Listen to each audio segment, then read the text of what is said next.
Here's something that should not make sense. The more money someone has on the line, the more they should panic when it disappears. That's basic logic. Bigger number, bigger fear. But that's not what happens. Watch how billionaires and hedge fund managers react when the stock market drops 20% in a week. Most of them don't sell. Most of them don't even check their phones more than usual. Some of them go on vacation. Meanwhile, someone with a few $1,000s in a retirement account checks their balance 5 times a day, loses sleep, and sometimes sells at the worst possible moment, locking in a loss they didn't have to take. Same crash, same headlines, completely different nervous systems. So here's the real question this video is going to answer. Why does financial stress hit some people so much harder than others, even when the market falls by the exact same percentage for everyone? The answer isn't what you'd expect. It's not about having more money. It's about what that money is built to do before the crisis ever happens. Let's start with the version of this most people live. For the average American household, money has one job: cover what's coming next. Rent, groceries, the car payment, a surprise medical bill. When an emergency shows up, there's often no cushion behind it, just a credit card and a hope that next month is easier. That means every financial event feels urgent. A stock market dip isn't an abstract number on a screen. It's the difference between fine and not fine. So the body reacts like it's a real threat, because in a very real sense, it is one. Now compare that to how wealth is actually structured once someone has enough of it. The wealthy don't usually keep their money in one place, waiting to be spent. They spread it across categories that behave differently from each other. Some of it sits in cash, ready for emergencies. Some sits in real estate, which moves slowly and rarely crashes overnight. Some sits in stocks, which are volatile but historically grow over long periods. Some sits in businesses, private investments, or things that don't even trade on a public market at all. This is called diversification, and it sounds like a textbook term, but the idea is simple. If one part of your financial life gets hit, the rest doesn't automatically get hit with it. Think of it like a house with multiple support beams. Remove one, and the house doesn't fall. Most people, financially speaking, are living in a house held up by a single beam. When that beam shakes, everything shakes. But diversification alone doesn't explain the calm. It's only the first layer. There's a second one underneath it that most people never even hear about. The bigger piece is what wealth actually buys, and it isn't luxury. It's time. Here's what that means. When the market drops, the biggest danger isn't the drop itself. Markets have always recovered eventually. The danger is being forced to sell at the bottom because you need the cash right now. That's when a temporary dip turns into a permanent loss. The wealthy are rarely forced sellers. They have enough liquidity, meaning enough easily accessible cash or credit that they can simply wait out a downturn. They don't need the money today. So the crash becomes something to observe, not something to survive.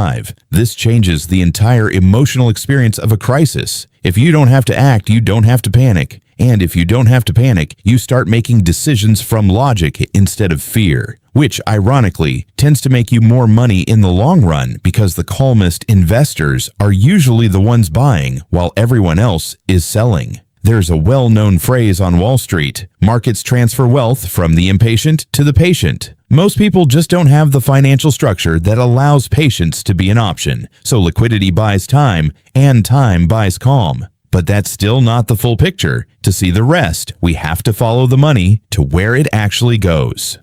The wealthy also have access to information and tools that simply aren't part of everyday financial life. Private financial advisors, tax strategists, estate planners, people whose entire job is to build in protection before a crisis ever happens, not scramble to react once it does.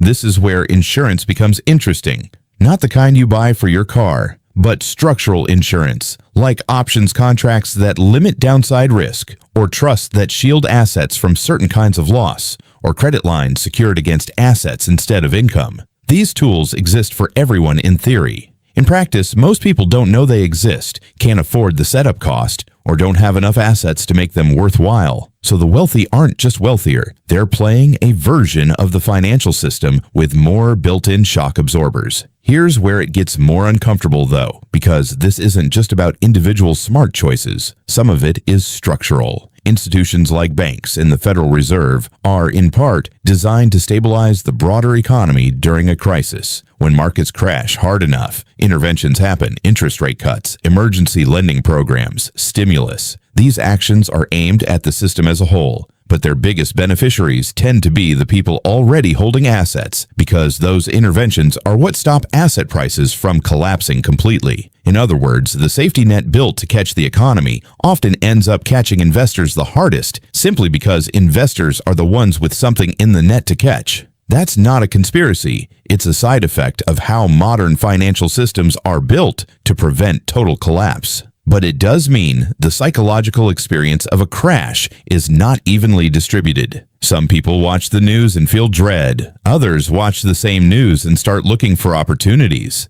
That's the system working in the background. But there's still one more piece most people misunderstand completely, and it has to do with how debt functions differently depending on which side of it you're standing on.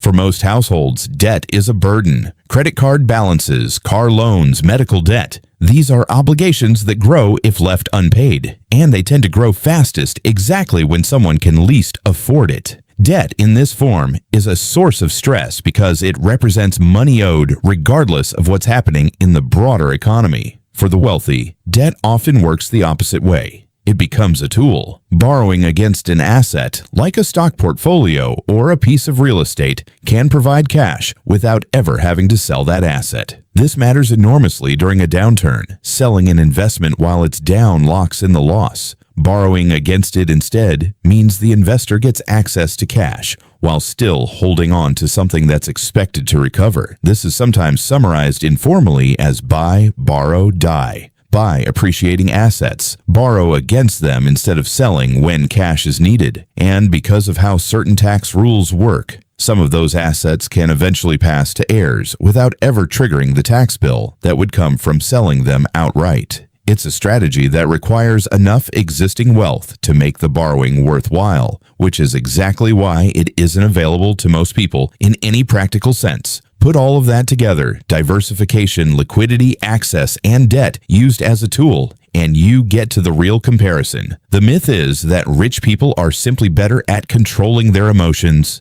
that they have some kind of natural discipline the rest of us are missing. It's a comforting story because it makes calm feel like a personal trait you either have or don't. The reality is closer to this. Calm is often the output of a well-built financial structure, not the input. Remove the diversification, remove the liquidity, remove the access to information and tools, and most wealthy people would feel exactly as anxious as anyone else during a crash. Calm isn't a personality trait here, it's an engineering outcome that reframes the whole idea. It's not that wealthy people are wired differently. It's that very few people are ever given the chance to build a financial life that doesn't require panic as a default setting. And once you see calm as an engineering outcome instead of a personality trait, you can't unsee it. It shows up everywhere.